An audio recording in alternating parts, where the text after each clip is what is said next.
Hi friends, ఈరోజు జయా కిచెన్లో ఇంకా ఏం చేయాలని అర్థం కాక రైస్ మిగిలింది, కర్రీస్ ఏం లేవు. అందుకని నేనేం చేశాను, పన్నీర్ ఫ్రైడ్ రైస్ చేశాను. పన్నీర్ కొంచెం ఉంది, అన్నీ అవి కొంచెం ఉన్నాయి ఫ్రిడ్జ్లో. Capsicum green, yellow, beans, carrot అవి రెండు ఉన్నాయి. ఇంక ఇవన్నీ ఫ్రిడ్జ్లో ఖాళీ చేద్దామని చెప్పేసి నేను పన్నీర్ ఫ్రైడ్ రైస్ చేశాను. చూడండి ఎలా ఉందో అసలుకు.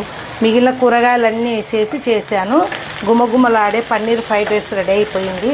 మనం ఏం లేనప్పుడు ఫ్రిడ్జ్లో అయికొన్ని ఉన్నప్పుడు మనం ఇలా చేసుకోవచ్చు. చూడండి ఎంత మంచి స్మెల్ వస్తుందో. దీంట్లో ఏం వేయలేదండి, ఫాస్ట్ ఫుడ్ అయినా కూడా సాసులు ఏం వేయలేదు. ఓన్లీ మిరియాలు, జీలకర్ర పొడి, కొంచెం గరం మసాలా వేసాను, పుదీనా వేసాను, దీంట్లో కొత్తిమీర అంతే వేసింది.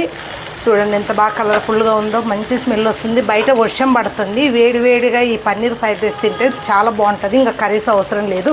దీంట్లో కొంచెం నిమ్మకాయ, ఉల్లిపాయ వేసుకుంటే చాలు. అందరూ నచ్చితే లైక్ చేయండి, షేర్ చేయండి, సబ్స్క్రైబ్ చేయండి.